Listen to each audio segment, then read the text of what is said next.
মসুর ডালের বড়া কিংবা পেঁয়াজু যাই বলুন না কেন, আমরা সবাই কিন্তু কম বেশি করে থাকি কিংবা খেয়ে থাকি। বিশেষ করে রমজান মাসে খুব খাওয়া হয় সেই পেঁয়াজুটা। সারা বছরেই কিন্তু খাওয়া হয়।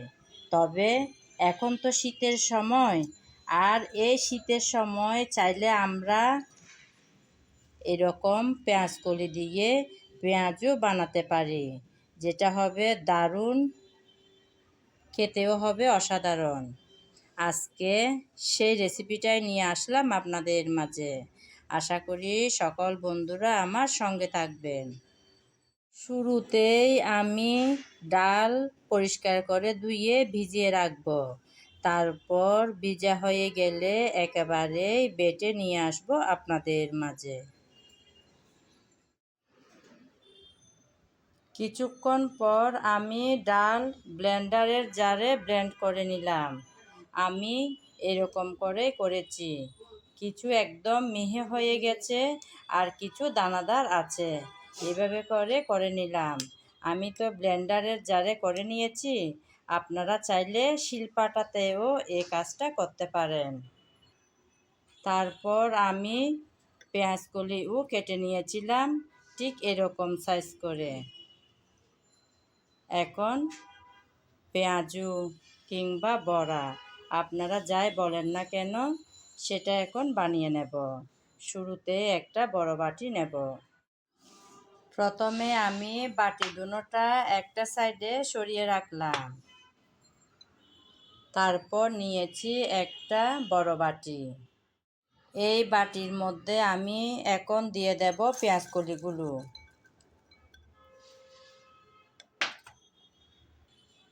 তারপর দেব ডাল বাটা। আমি তো আজকে রেসিপিটা মসুর ডাল দিয়েই করে নিচ্ছি। আপনারা আপনাদের পছন্দ মতন যে কোনো ডাল দিয়েও বানাতে পারেন। তবে মসুর ডাল দিয়ে বানালে ভালোই স্বাদ আসে। এখন দেব কাঁচামরিচ কুচি। ঝালটা যে যেমন খেতে পছন্দ করেন সেরকম দেবেন। তারপর দিচ্ছি ধনেপাতা কুচি। এখন তো শীতের সময়, খুব সুন্দর সুন্দর তাজা তাজা ধনেপাতা পাওয়া যায়। এগুলো দিয়ে বড়া, পাকোড়া কিংবা পেঁয়াজু যাই করেন না কেন দারুণ হয় খেতে, তাই আমিও দিলাম। তারপর দিচ্ছি মরিচ। আমি কাঁচা মরিচ দিয়েছি, তাই শুকনো লাল মরিচের পাউডার আমি আমার স্বাদ মতন দিলাম। তারপর দিচ্ছি হলুদ। তারপর দিচ্ছি ভাজা জিরা পাউডার। ভাজা জিরা পাউডার দিলে সুন্দর একটা স্বাদ আসে, ফ্লেভারটাও হয় দারুণ। এখন দিলাম স্বাদ মতো লবণ। এখন কিছুটা দিচ্ছি কালো জিরা। এই কালো জিরা আপনাদের ভালো না লাগলে না দিলেও চলবে, তবে দিলে ভালোই হয় খেতে, তাই আমি দিলাম। এখন দেব আদা বাটা আর রসুন বাটা। আমি আদা আর রসুন একসাথে বেটে রেখেছিলাম, ওখান থেকেই 2 চামচের মতন দিয়ে দিলাম। আমি কিন্তু আজকের বড়া কিংবা পাকোড়াতে কোনো রকম পেঁয়াজ ব্যবহার করব না, কারণ পেঁয়াজকলি দিয়ে বানানো হবে আজকের রেসিপিটা। তাই আপনাদের যদি দিতে ইচ্ছা হয় তাহলে দিলেও দিতে পারেন। এখন সব একসাথে ভালোভাবে মাখিয়ে নিতে হবে। পেঁয়াজু তো মনে করেন আমরা সারা বছর খেয়ে থাকি। বিশেষ করে রমজান মাসে কিন্তু অনেক মজা করে আমরা পেঁয়াজু বানিয়ে থাকি, খেয়েও থাকি। এখন যে শীতের সময়, এই শীতের সময় কিন্তু পেঁয়াজকলি পাওয়া যায়। আর এই পেঁয়াজকলি দিয়ে পেঁয়াজু বানালে কিংবা বড়া বানালে দারুণ হয় খেতে। আমিও তাই আজকে বানাবো বলে চলে আসলাম।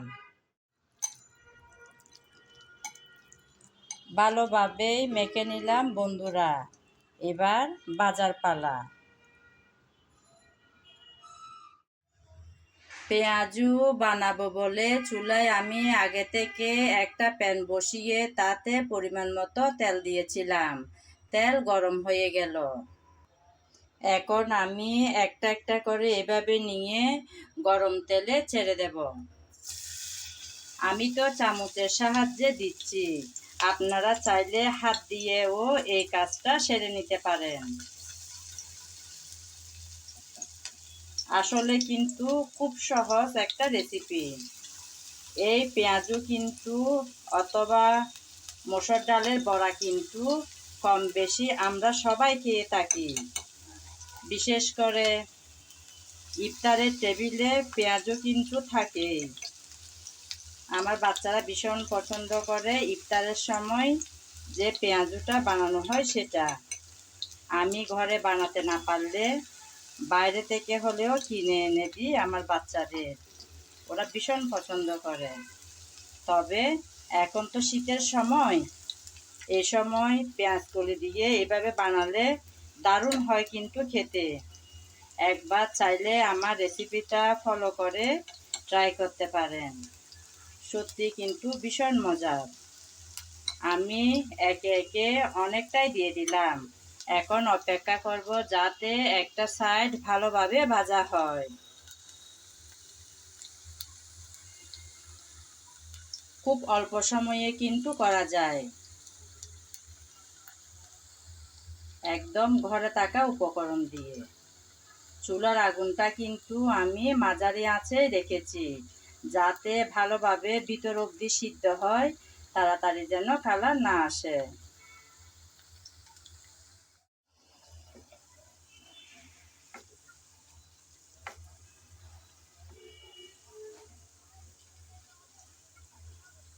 একটা সাইড লাল লাল করে ভাজা হওয়ার পর আমি আরেকটা সাইড উল্টিয়ে দিচ্ছি।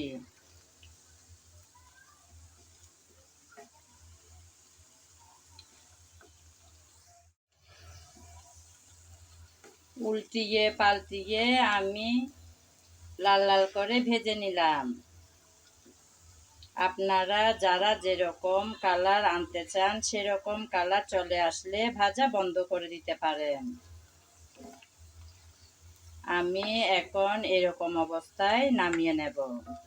দেখলেন তো বন্ধুরা, কত সহজ একটা রেসিপি, একদম কম সময়ে কিন্তু বানিয়ে নেওয়া যায়। শুধু ডাল ভিজতে যা সময় লাগে সে সময়টায় বাড়তি, এরপরে কিন্তু আর তেমন কোনো সময় লাগে না।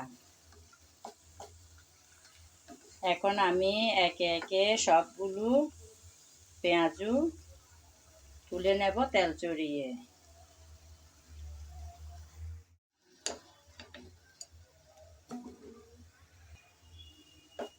এভাবে করে আমি সবগুলো ভেজে তুলে নেব। রেডি হয়ে গেল বন্ধুরা আজকের মজাদার এই পেঁয়াজুটা। এতক্ষণ যারা আমার সঙ্গে ছিলেন, আমার ভিডিও জুড়ে ছিলেন, তাদেরকে জানাই অসংখ্য অসংখ্য ভালোবাসা। আগামী ভিডিও দেখার আমন্ত্রণ জানিয়ে আজ এখানেই বিদায় নিলাম। সবাই ভালো থাকবেন, সুস্থ থাকবেন আর নিরাপদে থাকবেন।